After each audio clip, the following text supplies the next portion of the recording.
Welcome in to Run the League. It is week 12 of the NFL season. We're talking stardom, sit-em. Let's do it.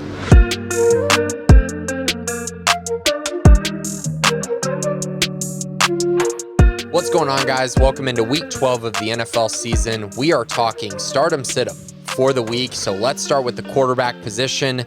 I really like two names this week: Kirk Cousins against the 49ers and Cam Newton against Miami. Obviously, Cam Newton had a really good week this past week against football team, got his first start. I think he's going to continue to improve on that, and I really like him against the Dolphins, who have been pretty mediocre on defense this season, kind of surprisingly. And then I also like Kirk Cousins. I do think the Vikings versus 49ers will be somewhat a high-scoring affair. I think both teams are getting in a groove offensively while also having some weaknesses on the defensive side. So I think both Kirk Cousins and Jimmy G could be viable options, but I like Kirk Cousins as a top 12 play this week. But my start of the week this week at the quarterback position is going back to the well a little bit. So last week I was really worried about Russell Wilson, and it came true. He was bad for the second straight week after coming back from injury. But this week I am definitely playing Russell Wilson against the Washington football team. I think this is the week it all comes back together for the Seahawks. They're going to get a win this week. He's going to play great, and he's going to finally give you value back on taking him as probably a top 6 quarterback during draft season. My sits this week at the quarterback position: Daniel Jones against the Eagles. The Eagles are rolling a little bit, and they're running the football really well. So they're going to keep Daniel Jones off the field. They're going to play good defense. Darius Slay is going to shut down the Giants' number one option. I have a lot of concerns about Daniel Jones, and he wasn't great on Monday Night Football against the Buccaneers. I don't think he'll be very good against the Eagles this week. Also concerned about Big Ben taking on the Cincinnati Bengals. He was terrific this past week. His best performance of the year, bar none. Very intrigued by that, but I don't think it continues against the Bengals. I haven't seen enough from him to have faith that he's going to continue what he did against the Chargers the rest of the season. Top guy that I'm worried about at the position is Justin Herbert against the Broncos. Broncos give up a lot of points to running backs, but they are a little bit better against quarterbacks. They force turnovers. They make things difficult on the offense. Now, you're going to start Herbert, but I just have concerns that he'll probably be more like quarterback 10 or 11 as opposed to what he was this past week, which was the quarterback 1. Moving on to the running back position, I think this is the week that Darrell Henderson gets back on target. He's struggled the past few weeks and then had a bye this week. I think he'll look healthier against the Packers. He'll run well. I think he'll give you 100 yards and a touchdown, which will probably give you a top 12 performance this week for the Rams off of the bye. Another interesting name that I'm very much okay with starting, and that's Tony Pollard against the Raiders. So the Raiders are very susceptible to giving up yards to running backs, and Zeke does not look healthy. So I do think Tony Pollard has a sneaky role in this matchup. I think he'll run the ball well. I think the Cowboys' defense will keep the Raiders in check, which will allow this running game to really flourish for the Cowboys. So Pollard, I think, is a pretty sneaky start this week. But my start of the week at the running back position is David Montgomery. It's time for him to burst onto the scene. They get the Lions this week. I think this is the perfect week for Montgomery to bounce back. He's been okay since coming back. He's shown the flashes, but he hasn't had a breakout performance. I think it happens against the Lions this week. Moving on to my sits, Damian Harris and Ramondre Stevenson. We need to know more information on how that split is going to come about. It looks like it's going to be a complete timeshare in which I don't really want to play either of them. It's just too difficult when you're saying, okay, they're both going to get 12 carries. Who's going to score the touchdowns? Difficult situation to be in for anyone who rosters both of these guys, especially with where you probably drafted Damian Harris this offseason. The other name, and this is one that I projected wrong this past week, Myles Gaskin. So he takes on the Panthers, and I went against the streak last week. So now I'm going to lean into his streak, which is one of the most remarkable streaks I've ever seen in fantasy football. So over the past 8 matchups, every other matchup has been a top 12 finish. And every other matchup has been below 33 finish. That is crazy. So every other matchup, he's an RB1. The other matchups, he is an RB3 or worse. So I'm going to lean into that streak. I think he's going to be a bad play this week against the Panthers. I don't think he'll have one of his top 12 performances. He'll have one of those outside the top 40 performances that everyone's been dreading about his play, but it just is who he is at this point in his career in that Dolphins offense.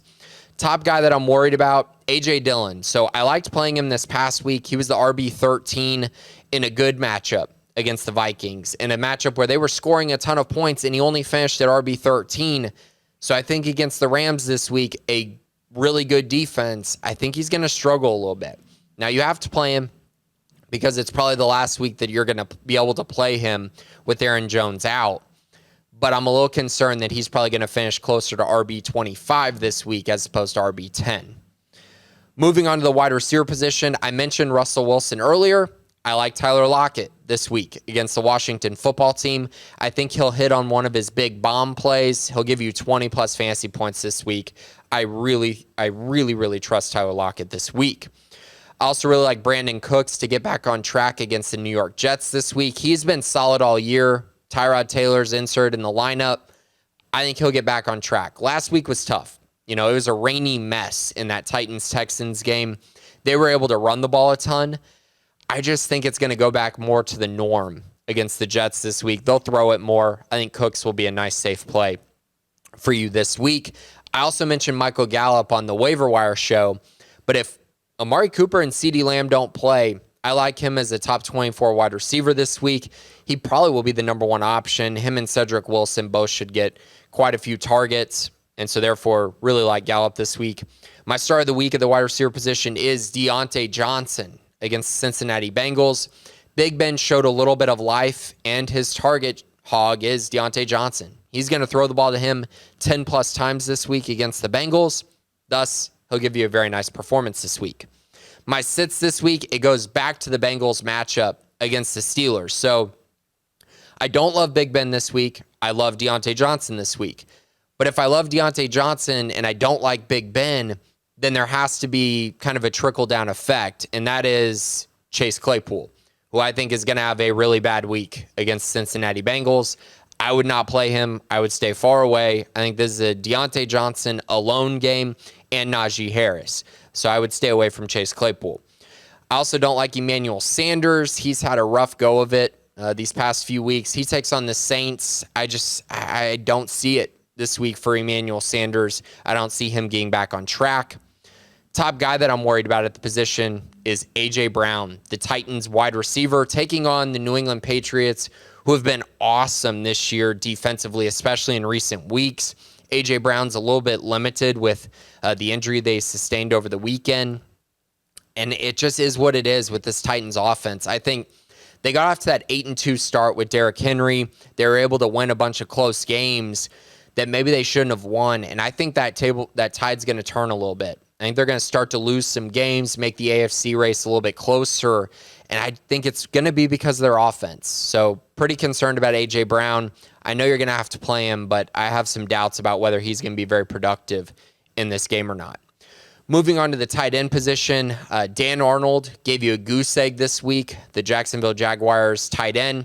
I think that will definitely come back around this week against the Falcons. We know Jamal Agnew is out, which is going to open up even more targets across the middle of the field for Dan Arnold. I like Dan Arnold against the Falcons. I think Trevor Lawrence will have one of his better performances as well. My start of the week at the tight end position is Dalton Schultz, the Cowboys tight end. So no Coop, no CeeDee Lamb. He's probably going to be a top 5 tight end. Now, if one of them plays, he's still going to be a top 10 tight end, and that's how his season has gone.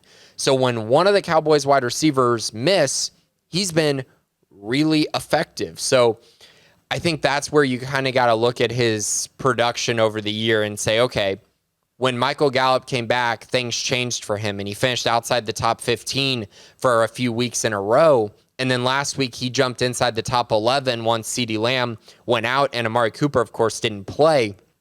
So I think you stick with that trend. We know Cooper will be out. We don't know about CeeDee Lamb. But either way, as long as one of them is out, Dalton Schultz is going to be a top 10 tight end play, maybe even top 8. The sit this week at the tight end position is Hunter Henry. With Jonnu Smith back, it's just too crowded of a position for the Patriots, who already probably aren't going to put up a ton of points. They're going to want to run the football. I'm just pretty concerned about Hunter Henry going forward with Jonnu back, and just the fact that they're not going to throw it a ton. The Patriots are going to want to play more ball control. So a few concerns there. So that's it this week. I want to wish everyone happy Thanksgiving, because I won't talk to you again before then, except for the Fantasy Football Show on Thursday. So want to wish everyone a happy Thanksgiving. I hope everyone eats a lot of turkey and gets a lot of wins on Fantasy Football Thursday, in which we'll have 3 games. And then, of course, over the weekend. But for Grayson Grunehaver, this has been Run the League on NFL on 365 Sports.